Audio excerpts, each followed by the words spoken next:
부부 귀신 돈무덤.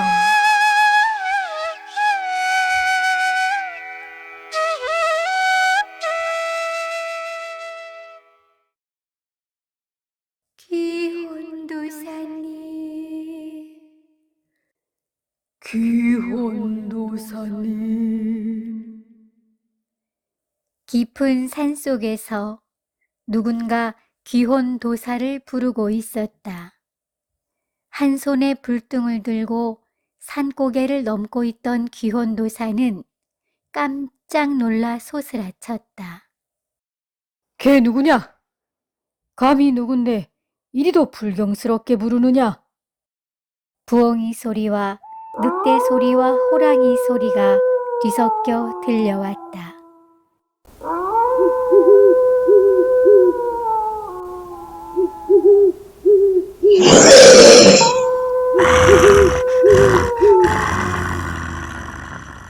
그 자리에 멈춰선 귀혼도사는 귀를 세우고 자신의 이름을 불렀던 그 불쾌한 소리를 기다렸다.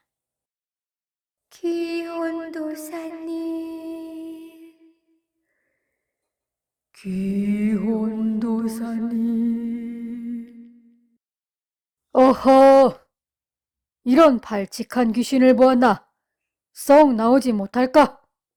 어느 안전이라고 잡신 같은 소리를 내고 있는 것이냐? 그러자 두 눈에 엽전이 박힌 부부 귀신이 나타났다. 눈이 보이지 않아 귀혼도사님을 제대로 찾지 못했습니다. 죄송합니다. 아, 그렇구만. 아니, 어찌해서 두 눈에 엽전이 박혀 있느냐? 참으로 기괴하구나. 저희는 부부이온데 지옥문 수문장님께서 입장을 불허하며 저희들 두 눈에 엽전을 박아 놓았습니다. 그래서 오도 가도 못하고 구천을 떠돌고 있사옵니다.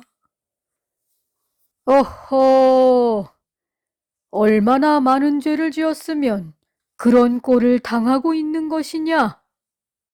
사실 저희는 남에게 큰 고통과 피해를 주면서 돈을 벌었기에 이 같은 벌을 받고 있사옵니다. 자신의 죄를 잘 알고 있다니 참으로 신통하구나. 대부분 발뺌하기 바쁜데 거참 그렇다고 지옥문 입장을 불허하다니 참으로 딱하구나. 저희에게 조금이나마 지은 죄를 덜어줄 기회를 주신다며 구천을 떠돌게 했사옵니다. 저희 자식들이 짓고 있는 죄를 멈추게 하고 죄값을 치르게 해야 한다고 했사옵니다. 그리고 저희 부부가 자식들이 선행을 베풀며 살도록 가르친다면 지옥문 입장을 허락한다고 하셨사옵니다. 그렇구나. 그렇다면 자네들 자식들을 찾아가야 하는데 어찌해야 하는 것인가? 보시다시피 저희 두 눈에 엽전이 박혀 있어 도저히 자식들을 찾아갈 길이 없사옵니다. 그러니 도사님, 제발 도와주십시오. 좋네. 그렇다면 내가 자네들 손을 잡고 자네 자식들 집으로 인도하겠네. 대신 나에게 노잣돈을 충분히 지불해야 하네. 알겠는가? 기혼도사님, 아이고, 고맙습니다.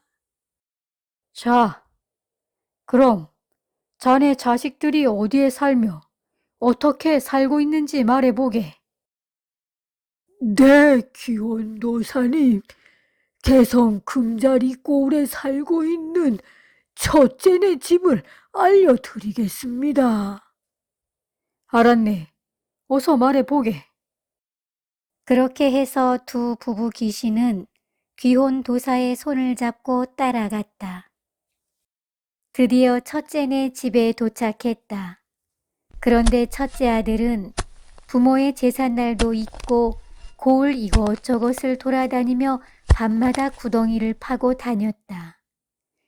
귀혼 도사는 부부 귀신에게 첫째 아들의 이상한 행동을 말해주고 그 이유를 물었다. 자식들이 늙은 우리를 구박하며 가진 돈 모두를 빨리 달라고 협박을 하는 통에 돈을 몰래 땅속에 묻어 놓았습니다. 그런데 어느 날 밤 남편이 꿈을 꾸다 잠결에 돈을 묻어 놓았다고 잠꼬대하는 것을 자식들이 들었지 뭡니까? 짐작이 가는구만. 허허, 참으로 한심하구만. 그러자 부부 귀신은 눈물을 흘리며 크게 실망하고 절망에 빠졌다. 저 녀석이 아직도 정신을 못 차렸군요. 부모는 안중에도 없고 오로지 돈만을 찾고 있으니 참으로 비통한 마음이 듭니다. 부족한 것 없이 원하는 것을 다 해주었거늘 어찌 저리도 부모에 대한 마음이 무심할까요? 용돈도 많이 주었고 좋은 옷도 많이 사주고 말도 사주며 호의호식하며 살게 해주었거늘 어찌 부모에 대한 사랑이 저리도 없을까요? 기혼 도사는 부부 귀신을 쳐다보며 혀를 찼다. 자네들이 진정한 사랑보다는 돈만을 많이 주었기에 자식이 그렇게 돈만을 찾는 것이네. 기혼 도사님, 이상합니다. 돈을 많이 벌기 위해 밖에서 열심히 일하며 노력했는데 어찌 이런 일이 생기는 것인지요? 자네들 지옥문을 못 들어가는 이유를 벌써 잊었는가? 그 많은 돈을 벌기 위해 남에게 큰 아픔과 고통을 주었기 때문에 벌을 받고 있는 것이네. 그 죗값을 자네들 자식들한테 받고 있는 것이네. 그것을 벌써 잊었는가? 참으로 한심하구만. 자네들은 살아있는 동안 그 누구에게도 벌을 받지 않았을 것이네. 그래서 자식들한테 그 죗값을 받고 있는 것이네. 아, 그렇군요. 잠시 잊었습니다. 둘째를 보고 싶습니다. 그 녀석은 다르겠지요? 내 손을 잡게. 자, 둘째네 집으로 가보세. 기혼 도사와 부부 귀신은 산을 넘고 들판을 지나 둘째네 집에 도착했다. 둘째 아들 역시 밤마다 도구를 챙겨 들고 고을 이곳저곳을 파내고 있었다. 부부 귀신이 숨겨놓은 돈을 찾기 위해 고을에 많은 웅덩이를 만들어 놓았다. 아무도 모르게 해야 하는 작업이었다. 그래서 고을 사람들은 해가 뜨면 하나씩 생기는 큰 웅덩이를 보고 땅 귀신이 다녀갔다고 말했다. 마치 부모의 무덤을 파놓은 것처럼 고을 여기저기에 깊은 웅덩이들이 파여져 있었다. 귀혼 도사는 한밤중에 땅을 파고 있는 둘째 놈 등 뒤로 부부 귀신을 데리고 갔다. 한참을 땅을 파고 있던 둘째는 등 뒤로 싸늘한 기운을 느꼈다. 뒤돌아보았다. 그 순간 을씨년스런 세 개의 그림자가 보였다. 화들짝 놀란 둘째는 기절할 뻔했다. 사람은 보이지 않고 세 개의 그림자가 움직이고 있었던 것이다. 두 다리를 벌벌 떨며 도망치기 시작했다. 그러나 아무리 달려도 땅을 파놓은 그 자리였다. 땀을 뻘뻘 흘리며 새 그림자를 뒤로 하고 계속 달렸다. 둘째야, 이 녀석아, 내 어미다. 아이고, 이놈이 지금 무슨 짓을 하고 있는 것이냐? 아비다. 둘째는 환청인가 싶어 용기 내어 다시 뒤를 돌아보았다. 아무도 없었다. 여전히 파놓은 웅덩이를 벗어나지 못하고 제자리 걸음이었다.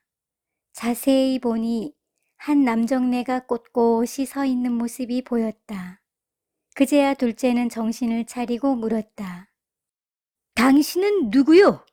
누구길래 이 야밤에 사람을 깜짝 놀래게 하는 것이요? 참으로 요상한 사람이구만. 어서 썩 물러가시오. 요절을 내기 전에. 네 이놈, 너야말로 이에서 무엇을 하고 있는 것이냐? 부모의 묘를 파고 있는 것이냐?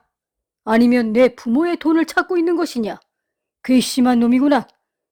당장 무릎 꿇지 못할까? 기혼 도사는 둘째를 노려보며 호통을 쳤다. 그런데 기혼 도사의 그림자가 3개인 것이었다. 둘째는 그 모습에 다시 한번 깜짝 놀라 땅바닥에 납작 엎드렸다. 3개의 그림자가 둘째의 온몸을 시커멓게 드리웠다. 도대체 누구신데 이러시는 것인지요? 그림자 2개가 너의 부모님이시다. 네? 무엇이라고요? 둘째는 소스라쳤다. 너의 어머님께서 내가 저녁 식사를 먹었는지 걱정하고 계신다. 내가 어릴 적부터 식사를 하고 나면 소화를 잘 시키지 못해 고생했다는구나. 그리고 등허리 중앙에 검은색 큰 반점이 있다는구나. 둘째는 긴 여자 머리카락이 바람에 휘날리는 그림자를 보며 온몸을 벌벌 떨었다. 그리고는 한참 동안 그 그림자를 쳐다보며 눈물을 흘렸다.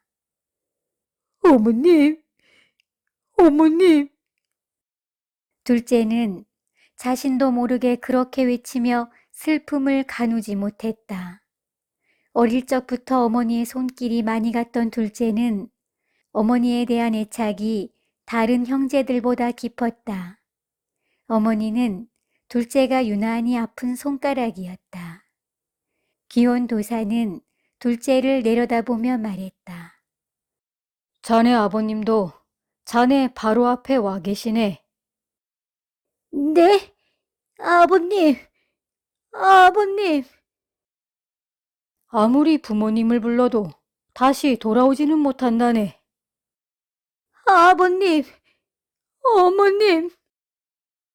지금 자네가 파고 있는 땅 속의 돈은 자네 부모님의 업보네.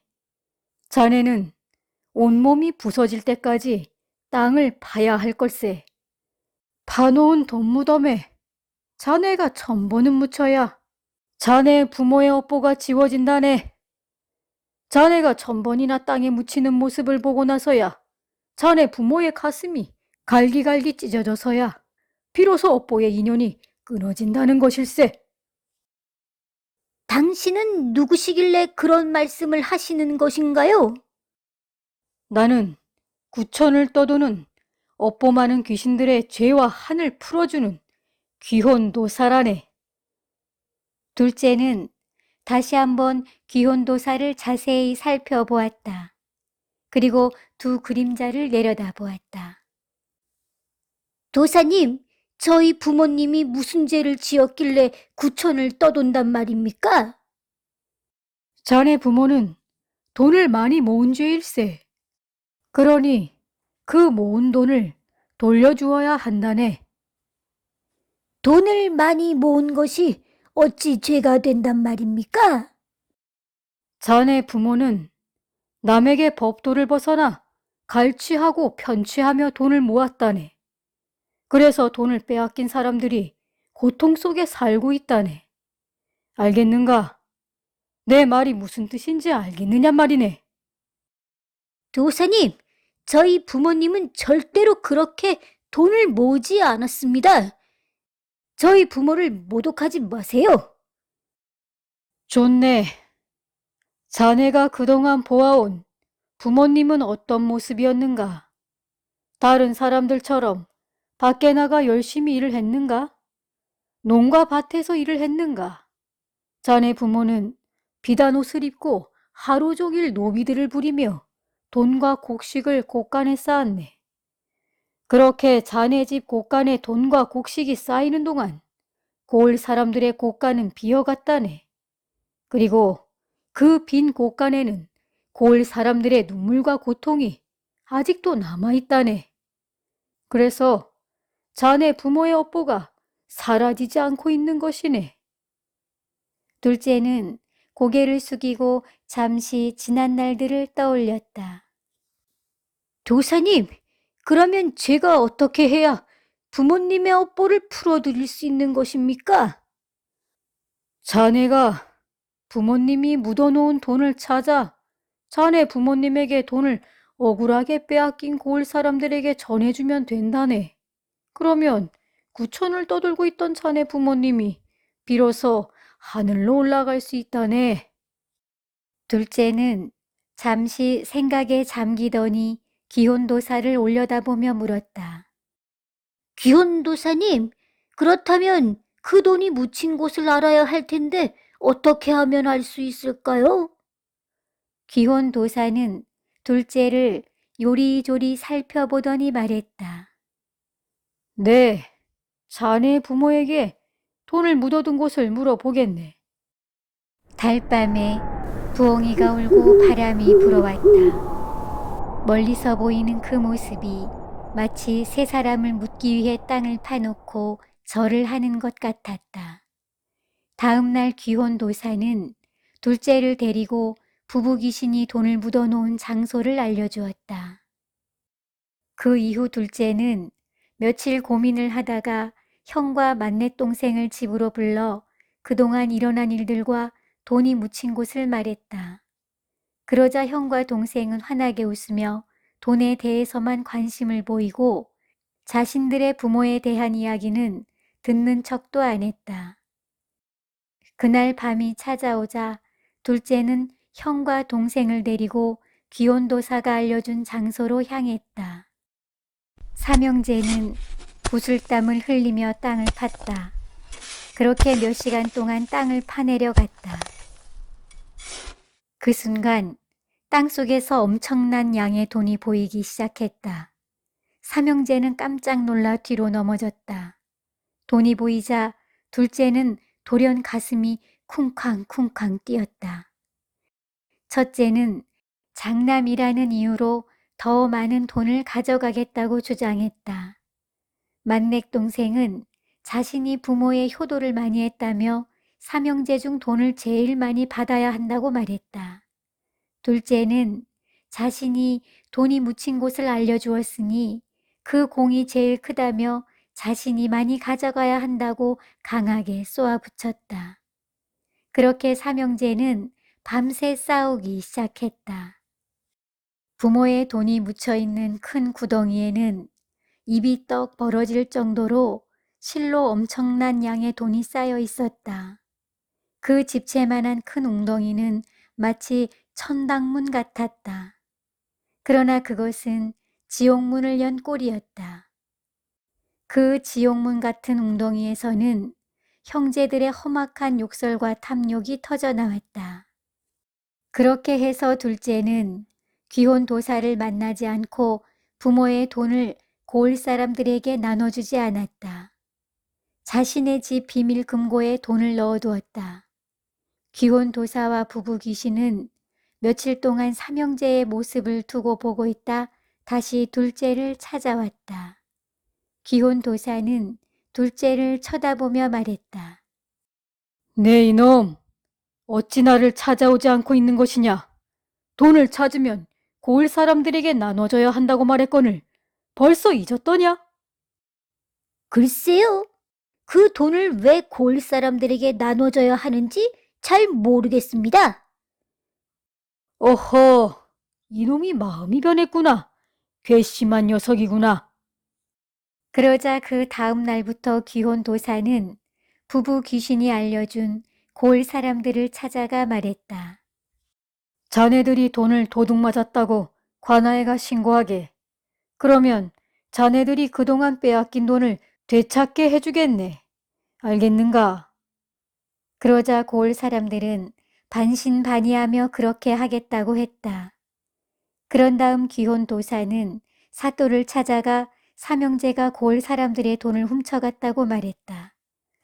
사또는 그 다음 날 삼형제의 집에 불시에 들이닥쳐 곳간과 땅속에 숨겨놓은 돈을 찾아냈다. 그리고 삼형제를 포승줄로 묶어 관아로 끌고 갔다. 그곳에는 고을 사람들이 모두 모여 기다리고 있었다. 삼형제는 증거도 없이 자신들을 도둑놈으로 몰았다며 거세게 항의했다. 그러자 사또는 삼형제에게 돈을 세어보라 명했다. 어서 돈을 세어보거라. 삼형제는 부모의 돈을 포졸들의 감시하에 하루 종일 세어보았다. 사또는 귀혼도사가 관아마당에 쌓아놓은 돈의 금액을 정확하게 맞추면 고을 사람들이란 말을 인정해 주겠다고 했다. 금액은 정확히 일치했다. 부부 귀신이 귀혼도사에게 돈의 액수를 말해주었던 것이었다. 그렇게 해서 삼형제는 곤장을 맞고 감옥에 갇혔고 돈은 고을 사람들에게 나눠주었다. 그날 밤 귀혼도사와 부부 귀신은 감옥에 갇힌 삼형제를 찾아왔다. 귀혼도사는 둘째를 내려다보며 말했다. 네 이놈, 둘째야. 여기 내 부모님이 돌아오셨다. 그러자 초죽음이 된 장남과 막내는 두리번거리다 바닥에 드리워진 새 그림자를 보고 깜짝 놀랐다. 이제부터 너희 부모님이 너희들과 함께 감옥 생활을 할 것이다. 너희들이 뉘우치고 올바른 마음으로 살겠다고 약조할 때까지 감옥에서 함께 벌을 받을 것이다.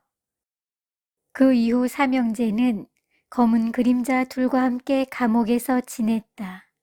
첫째가 둘째를 의심의 눈초리로 쳐다보며 물었다. 둘째야, 저 그림자가 정말 우리 부모님이더냐? 맞습니다, 형님. 막내도 물었다. 정말입니까? 그럼 우린 어떻게 해야 하나요? 부모님께 아침 인사도 올리고 식사도 같이 하고 잠도 같이 자야 하나요? 막내야, 그렇단다. 그러니 두 그림자가 부모님이라는 것을 잊지 말고 정성껏 모셔야 한단다. 그래야 우리가 이곳에서 풀려나고 다시 돈도 돌려받을 수 있을지 모를 일이다. 그때부터 삼형제는 감옥밥을 부부귀신 그림자 앞에 올리고 절을 올렸다. 그렇게 삼형제가 변하지 않자 부부귀신은 삼형제 꿈속에 나타나 이렇게 말했다. 너희들이 아직도 깨달은 바가 없구나. 이제부터 감옥 창문으로 들어오는 모든 햇빛을 아비 어미의 그림자로 막아 너희들이 남은 여생을 암흑의 감옥 속에 살다 죽게 할 것이다. 그 다음 날 잠에서 깬 삼형제는 어젯밤 꿈속에서 서로 똑같은 꿈을 꾸었다는 사실을 꿈 이야기를 하면서 알게 됐다. 순간 놀라며 두려움에 휩싸여 절망 속으로 빠져들었다. 그렇게 해서 부부 귀신은 감옥 전체를 자신들의 그림자로 막았다. 감옥은 한 치 앞도 보이지 않는 암흑이 됐다. 부부 귀신의 그림자 몸은 햇빛에 점점 타들어가 온몸이 만신창이가 됐으며 암흑 속에 흐느끼는 자식들의 모습을 보고 몸도 마음도 고통스러웠다. 그러던 어느 날 부부 귀신은 삼형제의 꿈에 다시 나타나 마지막 말을 건네고 모든 것을 포기하기로 결심했다. 아비다. 너희들은 죽은 아비가 돈 때문에 죽어서도 고통스럽게 살고 있는 모습을 보고도 그렇게 돈에 집착을 하느냐? 참으로 마음이 아프구나. 이제 아비는 그림자 몸이 모두 타들어가 영원히 너희들 앞에 그림자로도 나타나지 못하고 사라질 것이다. 그리고 너희들을 거두어 갈 것이다. 어미다. 어미 또한 아비와 같이 가슴이 아프구나. 어찌 키운 자식들인데 이렇게도 허망하게 끝나는구나. 어미도 영원히 너희들 곁을 떠날 것 같구나. 그러나 이 어미는 아비가 너희들을 죽음으로 데리고 가는 것을 막을 것이다. 그러니 아비 어미 제삿날에 밥 한 끼라도 올려주거라. 어머니, 어머니, 어머니. 저희들이 잘못했사옵니다. 어머님 말씀대로 하겠사옵니다. 어머님, 저희가 잘못했사옵니다. 둘째가 눈물을 흘리며 큰 소리로 말했다. 둘째의 그 큰 울음소리에 깜짝 놀라 삼형제는 잠에서 깼다. 그리고는 삼형제 모두는 똑같이 눈물을 흘렸다. 똑같은 꿈을 꾸었던 것이다. 그 이후 삼형제는 반성을 하고 새로운 인생을 살기로 마음먹었다. 삼형제는 사또에게 고을을 위해 평생 노역을 하며 살겠다고 말했다. 마침 고을에 농사지을 젊은이가 없었던 터라 사또는 흔쾌히 승낙했다. 그렇게 해서 삼형제는 가난한 노인들이 살고 있는 집을 찾아가 농사를 대신 지어주며 살았다. 그 모습을 지켜보고 감동한 사또는 삼형제를 사면해주고 관아의 이방과 병방, 예방으로 등용했다. 그렇게 해서 삼형제는 고을을 위해 헌신하며 열심히 살게 됐다. 부부 귀신은 열심히 살아가는 삼형제의 모습을 지켜보며 말했다. 여보, 우리 아이들이 이제 올바른 인생을 살게 됐군요. 참으로 기쁩니다. 맞아요. 우리 삼형제 아들들을 보니 뿌듯하구려. 부부 귀신은 귀혼 도사를 찾아갔다. 귀혼 도사님, 정말 고맙습니다. 우리 자식들이 도사님 덕분에 착한 사람으로 살아가고 있습니다. 이 은혜를 어찌 갚아야 할지 모르겠습니다. 귀혼 도사는 흐뭇하게 웃으며 말했다. 아닐세, 자네들이 자식을 위해 온몸을 햇빛에 태워가며 진심으로 노력한 결과일세. 아무튼 잘 됐네. 삼형제도 올바른 인생을 살게 됐고 자네들도 업보의 고통을 끊고 하늘나라로 올라갈 수 있는 기회를 얻었으니 잘 됐네. 삼형제가 올바르게 살도록 인도한 부부 귀신은 드디어 두 눈에서 엽전이 떨어져 나가 앞을 볼 수 있게 됐다. 평생 남을 갈취해서 모은 돈을 고을 사람들에게 되돌려주고 잘못된 길로 빠져든 삼형제 자식들을 올바르게 살게 한 점을 참작해 지옥에 들어갈 수 있도록 해주었다. 그렇게 해서 부부 귀신은 지옥에 들어가 죗값을 모두 치르고 나서 하늘나라 천국으로 올라갈 수 있었다. 비록 죽어서 잘못을 깨우쳤지만 지은 죄에 대한 죗값을 모두 치르고 잘못을 바로 잡으면 천국에 들어갈 수 있는 기회를 주었던 것이었다. 부부 귀신은 귀혼 도사에게 큰 절을 올리고 하늘나라로 올라가 삼형제가 행복하게 잘 살아가는 모습을 지켜보았다.